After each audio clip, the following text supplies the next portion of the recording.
4 years ago, the statue that stood on this pedestal in Dublin's Phoenix Park was blown up.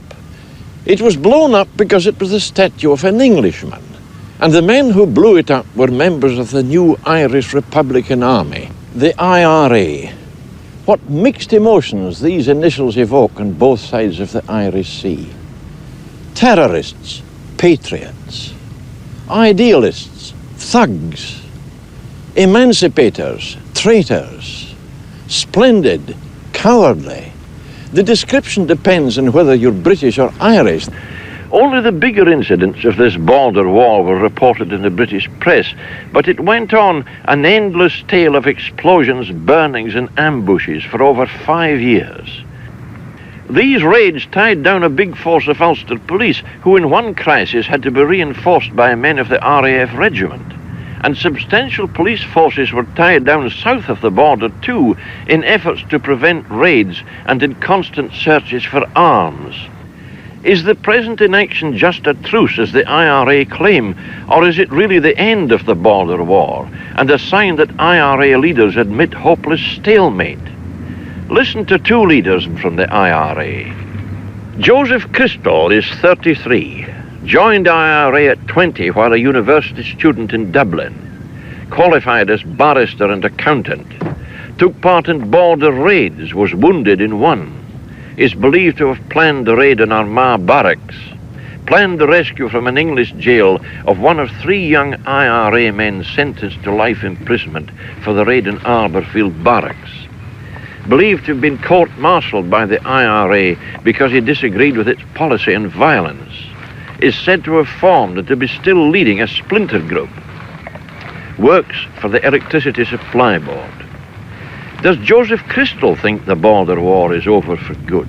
This is an absolutely ridiculous statement to make, because the Irish people have never abandoned their own nationality. And so long as they retain their nationality, they must be in favour of independence. There have been several instances... Of a united Ireland. Of a united Ireland. Do you think that in present conditions, violence, and more violence, as you advocate, is the best method of achieving a united Ireland? Well, I would believe if there was any other method of getting a united Ireland without violence, I certainly would support it.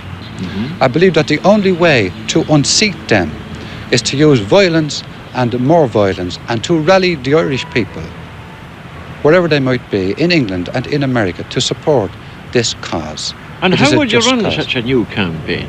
It's not a question of how I would run such a new campaign, because I'm not stating that I intend to run such a campaign. How would you like to see it? But certainly I am with it, and I hope that to be a part of it.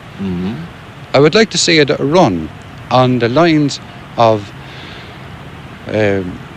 violent, well-planned action, in terms not merely of guerrilla warfare, but aimed at disrupting civil government in the 6 counties, making it impossible for the government in the 6 counties to continue to function. In other words, for that government to collapse, and in that way to more or less collapse the 6 counties into the Irish Republic.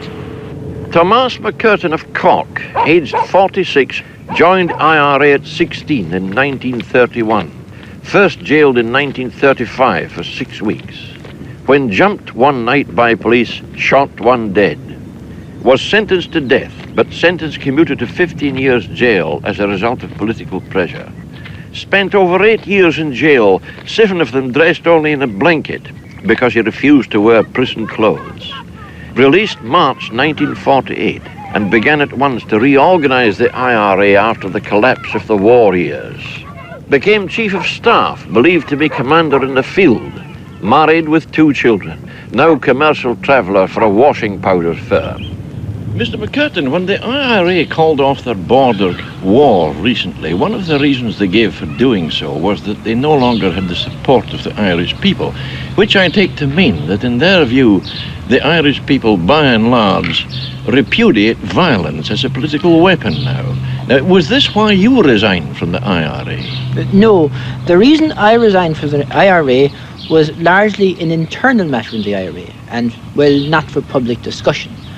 But on the point that you make there, that the people had repudiated violence, and that was the reason the campaign was called off. In my opinion, it is partly right. It is a half-truth.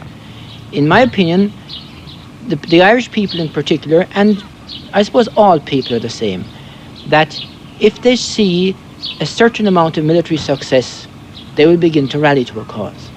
But when the time comes that success does not appear to be forthcoming, the people go back to the ordinary, mundane things of bread and butter. Now, I would draw a parallel between the IRA campaign in the 6 counties during the last 6 or 7 years and, for example, Aoka in Cyprus. Yes. The Greeks helped in every possible way with Aoka. They did everything to help with world publicity, sending in arms, sending in men, and everything they could. Unfortunately, the position in Ireland was not the same, and the 26th county government, far from helping, did everything possible by imprisoning anybody they could catch, and thus stultified the efforts of the IRA. Don't you think that times have changed so much now that violence is no longer the best way to gain a political end? In this case, Union of Ireland.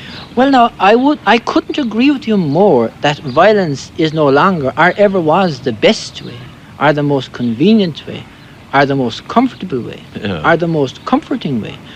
But it is the only way. And you say times have changed. Have times changed that much? Take even since the war. Israel. There's a Jewish home and a Jewish state now in Israel. After how many? Oh, hundreds, thousands of years. Yeah. Did they get it by talking? No. Aoka succeeded, and you have independence in Cyprus. Mm-hmm. Did they get it by talking?